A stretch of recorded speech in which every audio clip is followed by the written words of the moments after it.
Hello students, welcome to your YouTube channel मैथशाला।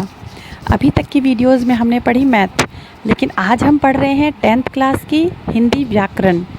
और उससे पहले बच्चों, चैनल को लाइक करें, शेयर करें, सब्सक्राइब करें और बेल आइकन का बटन दबाना ना भूलें। बच्चों, आज हम पढ़ रहे हैं हिंदी व्याकरण में रस। रस की परिभाषा, उनके भेद और उदाहरण। रस क्या होते हैं? रस का शाब्दिक अर्थ है आनंद। जैसे बच्चों, आपकी अगर लैंग्वेज में बोलें तो जैसे आप लोग कहते हो किसी मूवी को देखकर मुझे तो बड़ा अच्छा लगा, बहुत मज़ा आया, तो वही मज़ा या आनंद होता है रस। तो उसको हिंदी साहित्य की भाषा में बोलेंगे, काव्य को पढ़ने या सुनने से जिस आनंद की अनुभूति होती है उसे रस कहा जाता है। रस को काव्य की आत्मा माना जाता है। प्राचीन भारतीय वर्ष में रस का बहुत महत्वपूर्ण स्थान था। रस संचार के बिना कोई भी प्रयोग सफल नहीं किया जा सकता था। रस के कारण कविता के पठन, श्रवण मतलब कि सुनना, और नाटक के अभिनय से देखने वाले लोगों को आनंद मिलता है। अब है रस के अंग।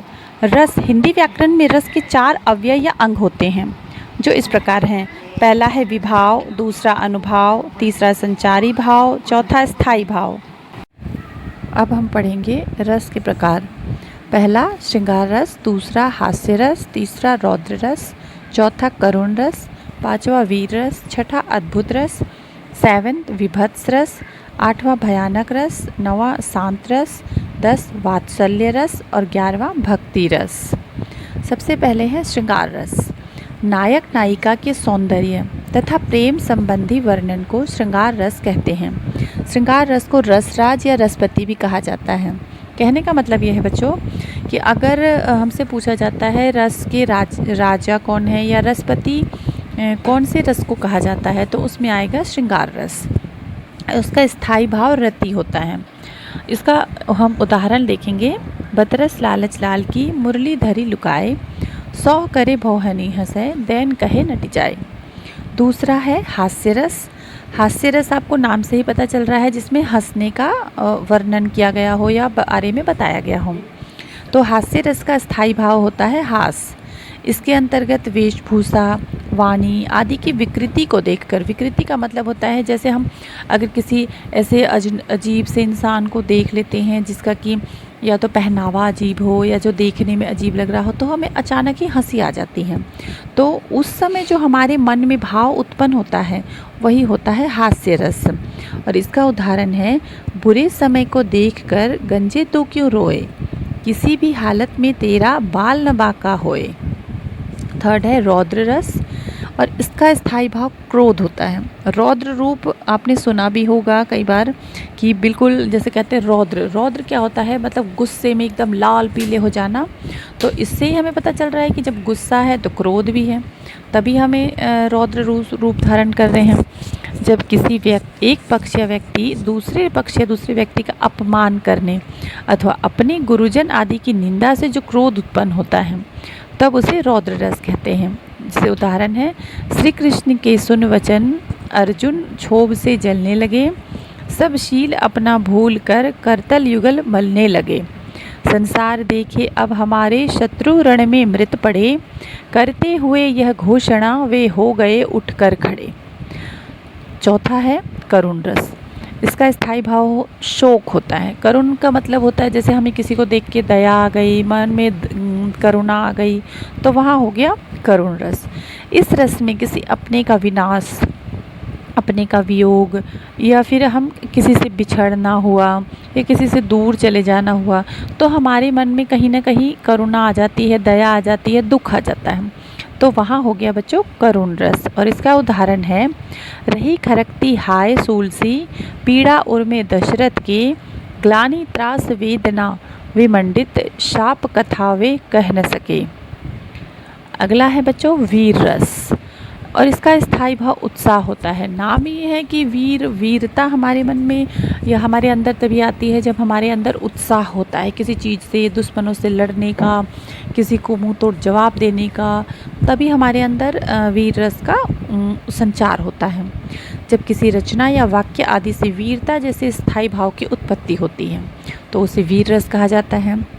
जैसे कि अभी मैंने बताया कि युद्ध हो या कठिन परिस्थिति में करने के लिए मन में हमें उत्साह आ जाता है कि नहीं, ये चीज़ तो मैं करके रहूँगा, मुझे करना ही है, तो हमारे अंदर आ जाता है वीर रस। उदाहरण है, बुंदेले हर बोलो के मुँह हमने सुनी कहानी थी, खूब लड़ी मर्दानी वह तो झांसी वाली रानी थी।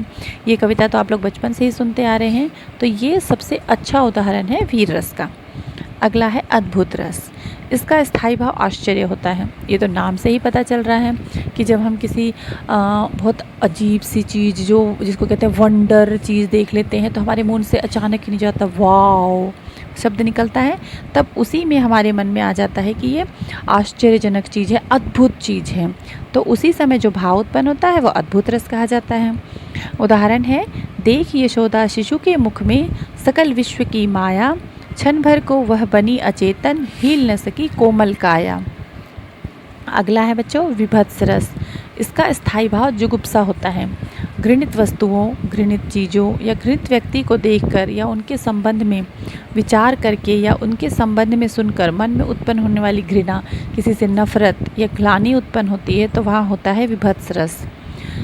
इसका उदाहरण है, आँखें निकाल उड़ जाते, क्षण भर उड़कर आ जाते, सब जीव खींच कर कौवे, चुबला चुबला कर खाते, भोजन में स्वान लगे मुर्दे थे, भू पर लेटे खा मांस चाट लेते थे, चटनी सैम बहते बहते। नंबर 8 है बच्चों भयानक रस। भयानक तो नाम से ही पता चल रहा है कि किसी चीज़ को देखकर हमें डर लग जाए या फिर हम डर जाएं, तो उस वहाँ पर होगा भयानक रस। और इसका स्थायी भाव भय होता है। जब किसी भयानक या बुरे व्यक्ति या वस्तु को देखने या उससे संबंधित वर्णन करने या किसी दुखद घटना का स्मरण करने से मन में जो व्याकुलता अर्थात परेशानी उत्पन्न होती है उसे भय कहते हैं।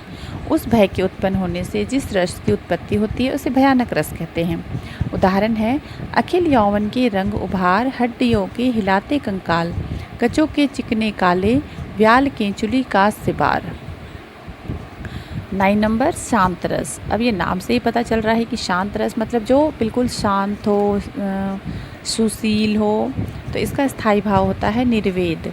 मोक्ष और अध्यात्म की भावना से जिस रस की उत्पत्ति होती हो, मतलब कि किसको कभी ना गुस्सा आता है, ना किसी को किसी चीज़ का इतनी ज़्यादा खुशी होती है, मतलब हर परिस्थिति में जो एक समान रहते हैं, वहाँ होता है शांत रस।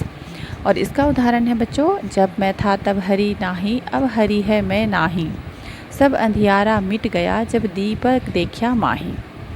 10 है वात्सल्य रस। और बच्चों ये मैं आपको बताना चाहूँगी कि वात्सल्य रस जो होता है, ये ध्यान रखने कि माँ अपने बच्चे से जो प्रेम करती है उस रस में, मतलब माँ का जो प्यार होता है वो वात्सल्य रस के अंदर ही होता है।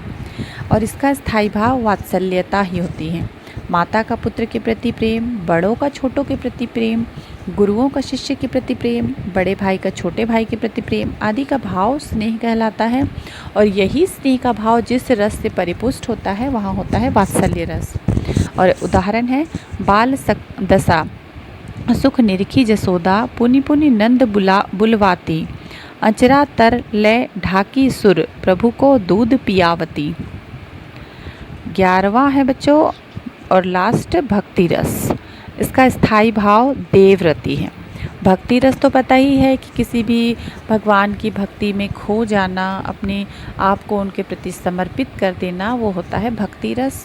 और इसका उदाहरण है बच्चों, असुअल जल सींची सींची, प्रेम बेली बोई, मीरा की लगन लागी, होनी हो सो होई।